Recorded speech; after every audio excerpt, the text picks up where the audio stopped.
is so far the best movie I have seen in 2023. Hello guys, welcome by another movie review, and this time I'm gonna review the new movie by Ben Affleck that is called Air. Air is Ben Affleck's fifth movie in his filmography. I know most of you will probably know Ben Affleck as an actor, but he's also a director. He's even a producer and a writer also. And Air, his latest movie, is actually another great movie in his filmography. Yeah, I actually like Ben Affleck as a director. I think he makes some interesting and good movies. One actually is very great. And after an absence of 7 years from directing, in which he mostly plays Batman, he returns with the movie Air. And yeah, like I said, Air is at this moment the best movie I have seen in 2023. Still a lot of movies coming out this year, but as for now, yeah, it's actually the best movie I have seen. But what is Air about? Well, it's about shoes and shoe salesmen and about a company that makes shoes. Yeah, that's right. In this film, we follow shoe salesman Sonny Vaccaro, played excellent by a great actor Matt Damon and a friend of Ben Affleck. And in this film, we are following him in his pursuit to contract one of the greatest NBA athletes of all time to his company, and it is Michael Jordan. So the movie is also about how the company of Nike is struggling to find some success in sports shoes and especially in basketball. It's about how they want to find success with contracting a great basketball player. So the movie is very dialogue heavy. So yeah, you're probably thinking, man, that's a boring movie. And actually, on paper, you can actually say, this can be a boring movie. And it can be. But in the hands of Ben Affleck, this is actually a very great movie. Interesting movie, and I actually would say entertaining. That's because Ben Affleck directed this movie excellent, but also there are some great acting performances by Matt Damon, Viola Davis, Jason Bateman, even Chris Tucker. Ben Affleck even has a little role as a side character, the CEO of the company, Phil Knight. And he's actually a funny character. There is some comedy in this movie, not a lot, but certain dialogue, certain lines are funny. But the biggest positive I actually can give this movie is the characters. The characters are very interesting. They are actually very nice characters to follow throughout the movie. They are, I think, based on real people from the Nike company from the 80s.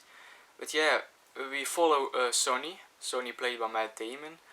But we also see Strasser is a very interesting character. The shoe maker Peter is a very nice character. And yeah, like Ben Affleck, at the start of this movie, he presents these characters as your typical office people.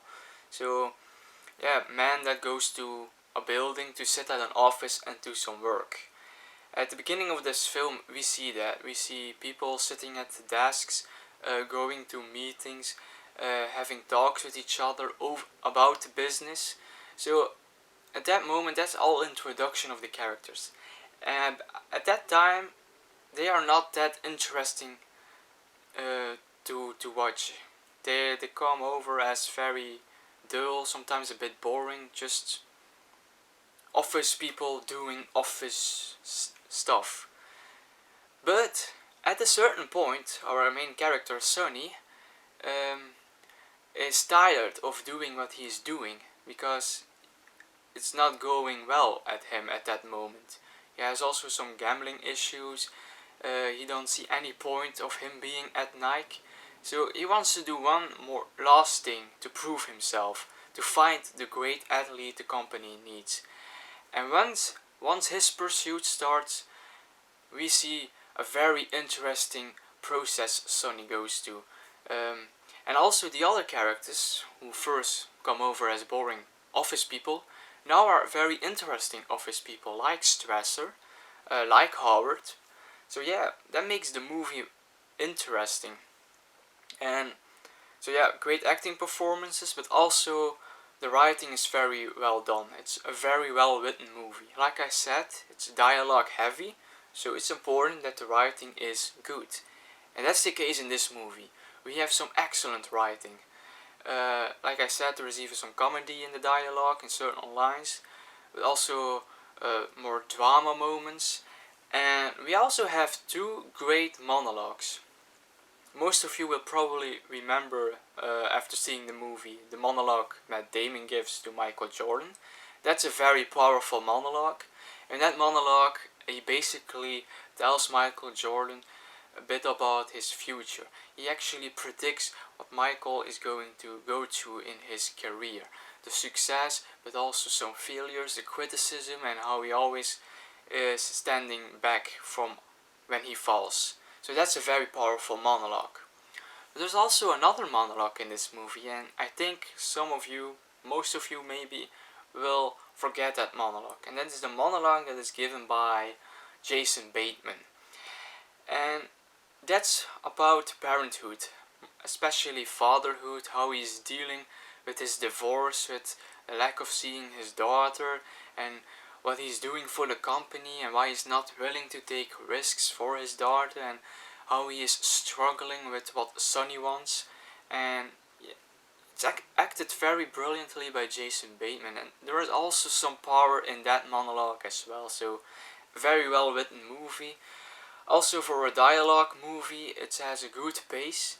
It's almost a 2 hour long movie, but personally I didn't feel anything of that. For me it flew by. So that's a very good job for a dialogue movie. And also I think it's a nice homage to Michael Jordan. We don't see the character Michael Jordan in the movie, only his back and sometimes a side of his face. But it's an interesting choice to not put him at the center of the movie. That's more about Sonny, Strasser, Peter. That's more what the movie was about. But when Sonny gives his monologue about Michael Jordan, we see some images of the real Michael Jordan and his career. So I think it's a very nice homage. Also, a very nice homage to the mother of Michael Jordan, who has a more prominent role in this movie. Because yeah, mothers are important, and that's also what this movie was saying. Yeah, Viola Davis plays the mother very excellent, also good character. And last positive I want to give is it's set in the 80s. I love when movies are set in the past, especially the second half of the 20th century. And the opening credits of this movie were amazing. It really gives that 80s mood, that 80s style, and it puts you back in the 80s. I never lived in the 80s, so I always have a nostalgia for the time I never lived in, so I like seeing these things happen in movies. So yeah, actually very positive on this movie. It's a great movie. You should definitely check it out, even though it's a dialogue movie. Also, there is one little issue I have with this movie, not a big one. It's just one scene. The cinematography seems a bit odd. Like the scene when Sonny goes to the coach of Michael Jordan at this bar. You know, that guy who has a part of the Martin Luther King speech. Yeah, the focus in that scene is a bit odd. It's all over the place. Also, there are some strange zoom-ins in that scene. Yeah, it was sometimes a bit weird to look at it, but overall I have no issues with this movie. I really enjoyed this movie. It's a great movie, and for me it's actually the first movie I saw this year that is top 10 worthy. So yeah, that was my review. I hope you enjoyed it. Always be free to give your thoughts in the comments, and till the next time.